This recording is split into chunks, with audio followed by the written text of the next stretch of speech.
உலகெங்கும் வாழும் அன்பான தமிழுள்ளங்களுக்கு அநேக கோடி வணக்கங்கள். நல்ல நேரம் நிகழ்ச்சியூடாக நல்லதே நினைப்போம், நல்லதே நடக்கும், நலமாயிருப்போம்.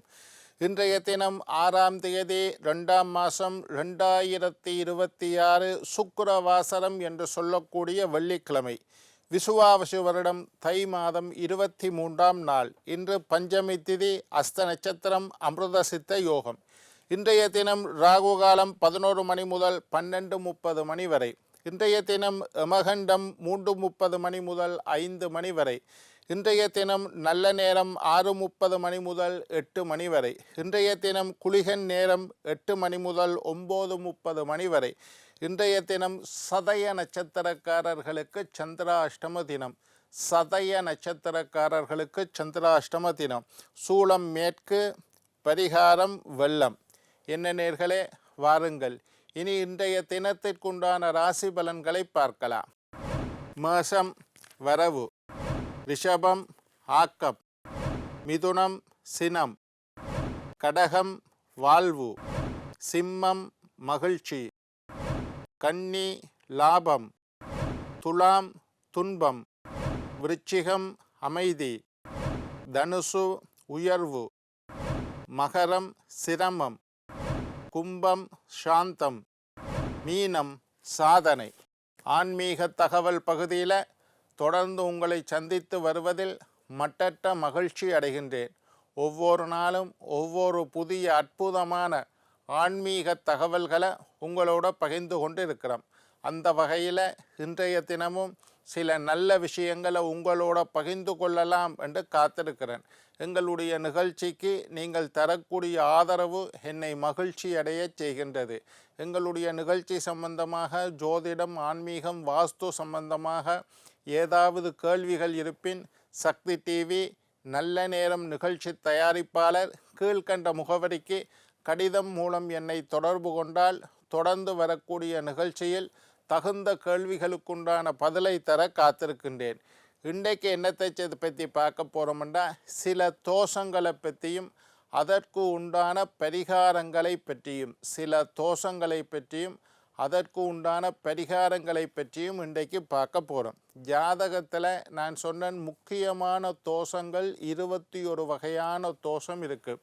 செவ்வாய் தோஷம், மாங்கல்ய தோஷம், நாகதோஷம், கலத்திர தோஷம், புத்திர தோஷம்னு இப்படி வரிசையாக போகுது. முக்கியமான தோஷங்கள்.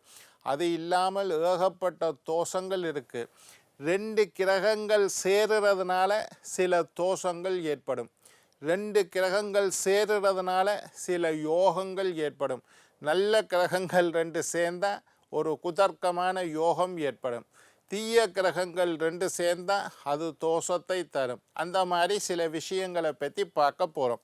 இப்போ நீங்களே உங்களோட ஜாதகத்தை கையில் எடுத்து வச்சுக்கொள்ளுங்க. நான் சொல்லக்கூடிய கிரக சேர்க்கைகள் இருக்கான்னு நீங்கள் தெரிஞ்சு கொள்ளலாம்.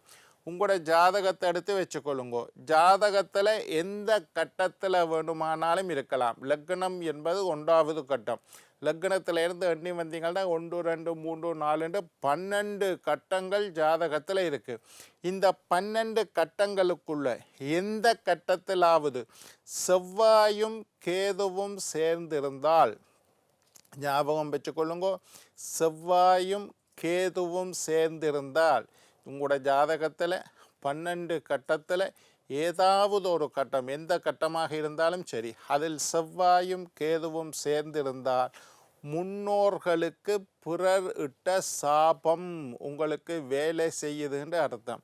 உங்களோட ஜாதகத்தில் செவ்வாயும் கேதுவும் ஒரே கட்டத்துக்குள்ளே இருந்தால்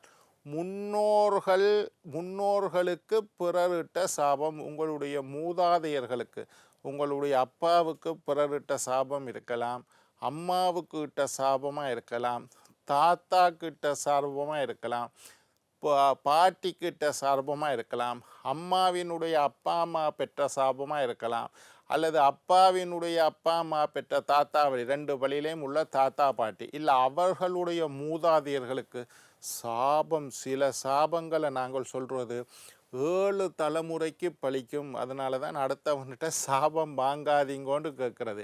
ஆசீர்வாதம் பண்ணாட்டியும் பரவாயில்ல, சபிக்காதீங்கோண்டு நாங்கள் சொல்கிறது. சாபத்தை வாங்கவும் கூடாது. அந்த முன்னோர்களுக்கிட்ட சாபம் கூட 7 தலைமுறையாக அந்த சாபங்கள் தொடர்ந்து வரும். இப்போ உங்களுடைய ஜாதகத்தில் செவ்வாயும் கேதுவும் சேர்ந்திருந்தால் ஏதோ ஒரு விதத்தில் உங்களுடைய முன்னோர்களுக்கு யாரோ ஒருத்தர் சாபமிட்டு அந்த சாபத்தை நீங்கள் அனுபவித்து வருகின்றீர்கள். நீங்கள் எந்த பாபமும் செய்யலை, நீங்கள் யார்கிட்டையும் சாபம் வாங்கல, ஆனால் உங்களுடைய முன்னோர்களுக்கு இட்ட சாபம்.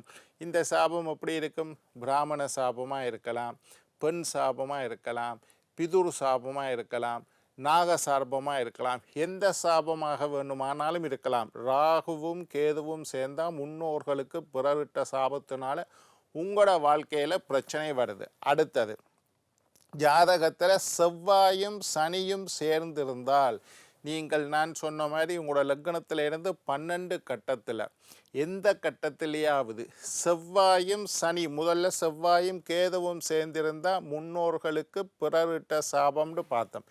இப்போ செவ்வாயும் சனியும் சேர்ந்திருந்தால் அல்லது ஒருத்தரை ஒருத்தர் பார்த்து கொண்டால், ஒருத்தர் இருக்கிற வீட்டில் இருந்து எண்ணி பாருங்க, 7வது வீட்டில் சனி இருப்பார்.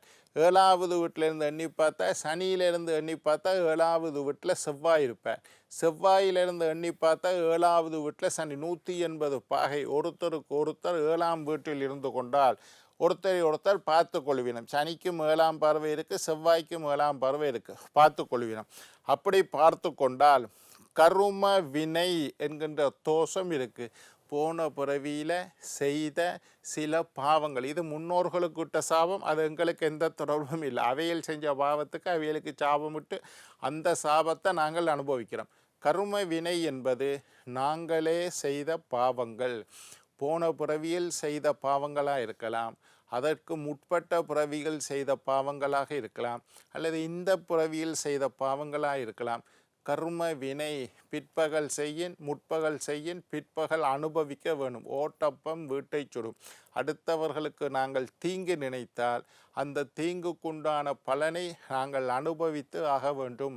அடுத்தவர்களுக்கு நாங்கள் நல்லது நினைத்தால், நல்லது செய்தால் எங்களுக்கும் நல்ல பலன் கிடைக்கும். அடுத்தவர்களுக்கு நாங்கள் கெடுதல் செய்தால் எங்களுக்கும் கெடுதல் நடக்கும். இதுதான் கர்ம வினை பலன் என்று சொல்கிறது. செவ்வாயும் சனியும் ஜாதகத்தில் சேர்ந்திருந்தாலும், ஒருத்தருக்கு ஒருத்தர் பார்த்து கொண்டாலும், 7வது வீட்டில் இருந்தாலும் கர்ம வினை. கழுதைக்கு பொங்கல் வைத்தால் இது ஒரு பரிகாரம். கழுதையே தெரியும், தேடி பிடியுங்கோ. கழுதைக்கு பொங்கல் சாப்பிட கொடுத்தீங்களா இருந்தால் இந்த கர்ம வினை தோஷம் நீங்கும் என்று சாஸ்திரம் சொல்லுது.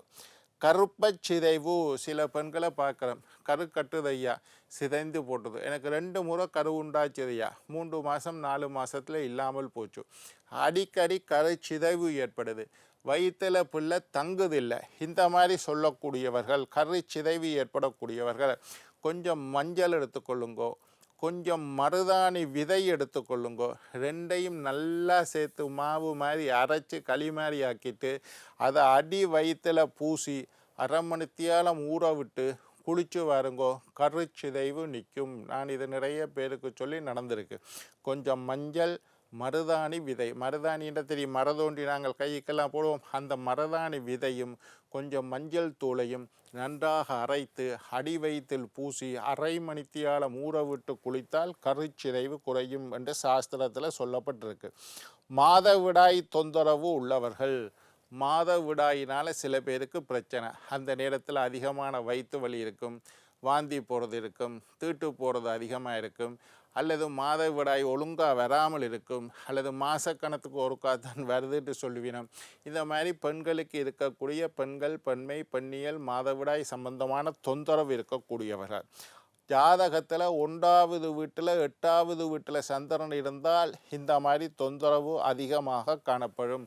உங்களோட ஜாதகத்தை எடுத்து பாருங்க, லக்னத்தில் சந்திரன் இருந்தாலோ 8வது வீட்டில் சந்திரன் இருந்தாலோ இந்த மாதிரி பெண்கள் சம்பந்தமான, பெண்ணியல் சம்பந்தமான நோய்களால் நீங்கள் கஷ்டப்படுவீர்கள்.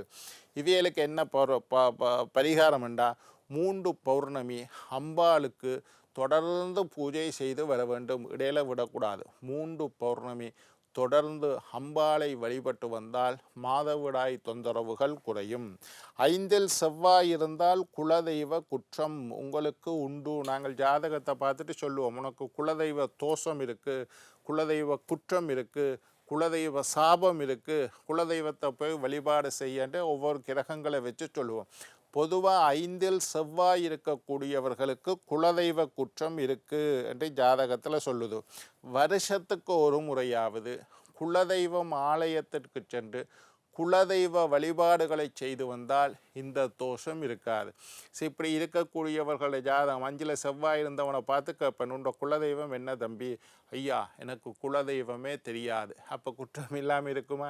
இன்னொருத்தர் சொல்லுவார், ஐயோ ஊரில் இருக்கையா, இந்தியாவில் இருக்குது, நான் போகிறதும் இல்லை செய்கிறதும் இல்லை. அப்போ குலதெய்வ குற்றம் காட்டும். 5ல் செவ்வாய் இருந்தவர்கள் குலதெய்வ வழிபாடை ஒழுங்காக செய்து வாருங்கள். வருஷத்துக்கு ஒவ்வொரு நாளும் போக சொல்லலை, வருஷத்துக்கு ஒருக்கா போய் அந்த குலதெய்வத்துக்கு போய் பலி போடுறதா, படையல் போடுறதா, பொங்கல் வைக்கிறதா, அபிஷேகம் செய்கிறதா, என்ன வழிபாட்டு முறையோ அதை செய்துட்டு வாருங்க. 5ல் செவ்வாய் இருக்கக்கூடியவர்கள் செய்யணும். குலதெய்வத்துக்கு எத்தனை பேர் இருக்கின்றீர்களோ அத்தனை கிலோ அரிசியில் பொங்கல் வையுங்கள். எங்களோட குடும்பத்தில் 5 பேர் ஐயா, நான் உண்டு, மனைவி உண்டு, 3 பிள்ளைகள், அப்போ 5 பேர் இருக்கிறோம். அப்போ 5 கிலோ அல்லது 5 படி அரிசியில் பொங்கல் வையுங்கள். எங்களோட குடும்பத்தில் 3 பேர் தான் ஐயா, நானும் வைஃபும் என்ற பிள்ளை 3 பேர் தான் நாங்கள் இருப்போம். அப்போ குலதெய்வம் கோயிலில் போய் 3 கிலோ அரிசியில் பொங்கல் வையுங்கோ. இது ஒரு சிறந்த வழிபாடு 5ல் செவ்வாய் இருக்கக்கூடியவர்கள். 5வது வீட்டை சனி பார்த்தால், 5வது வீட்டை சனிக்கு சில பார்வைகள் இருக்குது. 5வது வீட்டை சனி பார்த்தால் முன்னோர்களுக்கு கர்மகாரியம் செய்யவில்லை என்று சொல்லுது. அந்த கர்மகாரியங்களை செய்யுங்கோ. என்ன நேர்களே, நாளை மற்றொரு நிகழ்ச்சியில் உங்களை சந்திக்கும் வரை உங்களிடம் விடைபெறுவது உங்கள் ஜோதிட சித்தர் டாக்டர் ராஜராஜ குருக்கள்.